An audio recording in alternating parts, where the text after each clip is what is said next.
Hi there, these comments are for FA. I'm just using your initials for privacy purposes. And I am Michael, the founder, owner, and the materials writer for all of your lessons at the 7-step system to pass the TOEFL IBT. And I just took a look at your essay. And I'm going to give you a score. I'll give you a few suggestions and we'll be on our way. So first of all, when we take a look at your essay, I mean, you have to be realistic here. You have a short amount of time to write an essay, and you want to be as specific as you can within the time frame you have to write the essay. And one of the best ways to be specific is by creating a sharply focused thesis statement. So looks like, I think your main idea is that athletes and entertainers should be paid a lot of money because of the talent they have, right?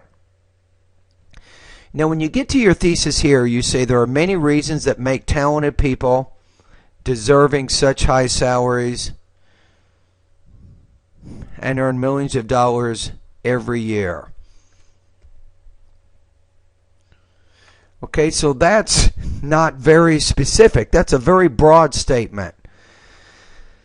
So, because your thesis is so broad, you ended up with a very broad, very general paper. You needed a more specific thesis, and you would have had more specific detail, I think, to support the ideas that you're trying to say. I mean, let's take a look at each topic. You say, when someone says that athletes and entertainers do not have the right to earn more money and they don't deserve what they get, you can respond by saying that everyone in this world has the ability to do something, but is different between each other, and you have to search with yourself about the talent that you have.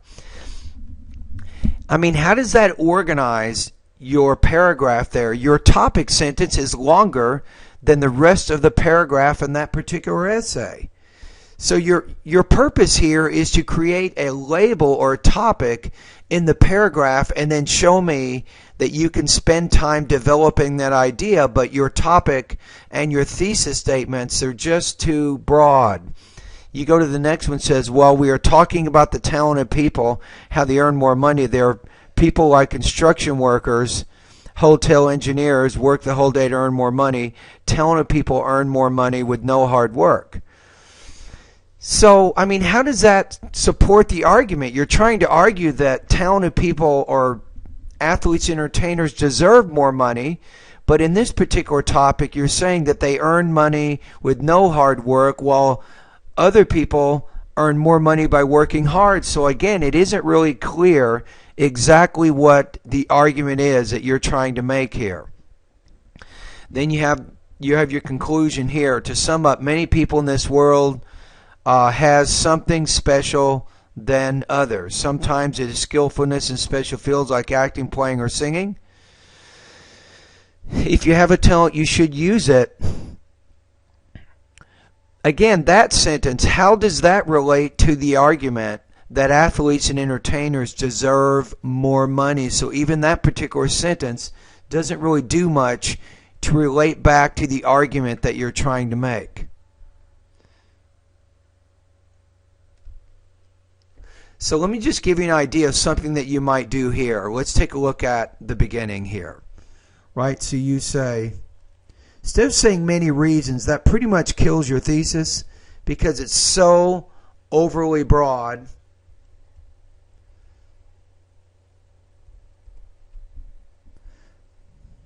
So talented people deserve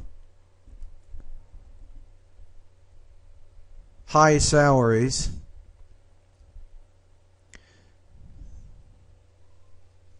And then we can say something like,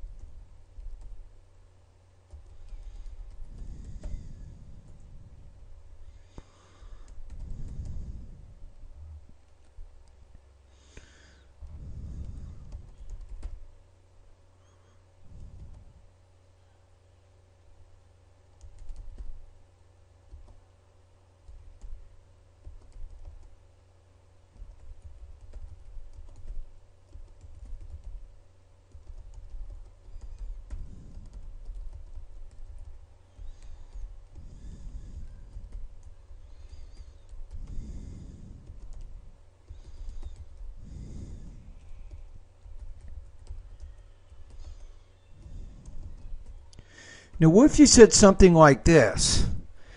Now, I'm just giving you an example of how to create a more sharply focused thesis. That way, it's easier to organize the body paragraphs and you'll have more of a purpose in what you're trying to do. So, in the beginning here, if you said talented people deserve high salaries because they market themselves effectively, they bring joy to millions of people, and they have a unique talent that people are willing to pay for. Right? So then when you get to this paragraph, instead of all these broad statements that you make, you'll say something like, first of all, athletes and entertainers earn high salaries because they effectively market themselves. And then you give examples. You could talk about Miley Cyrus. You could talk about Ben Affleck, the movie star, or some comedian. Right?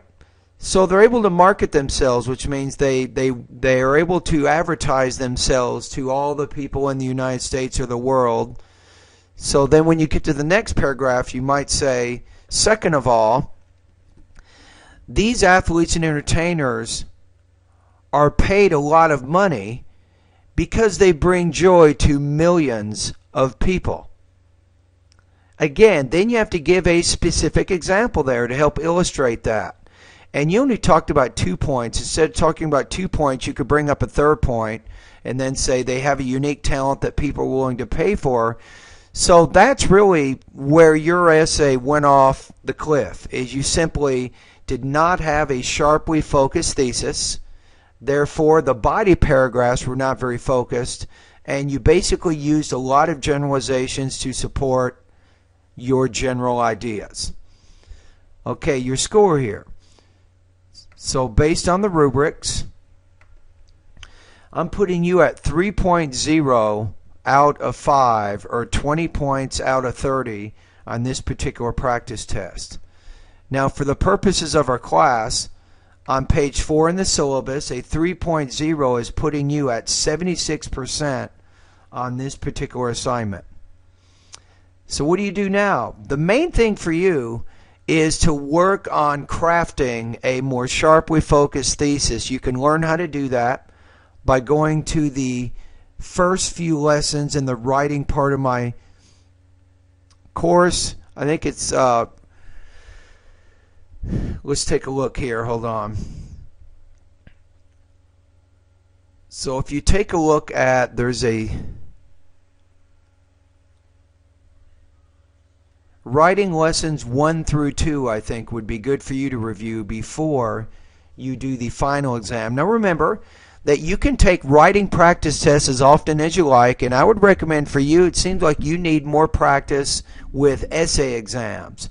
So before the final exam, if you want, take maybe 3 or 4 writing practice tests before the final exam. Send me a quick email, and I will make sure my teaching assistant grades them in a timely manner.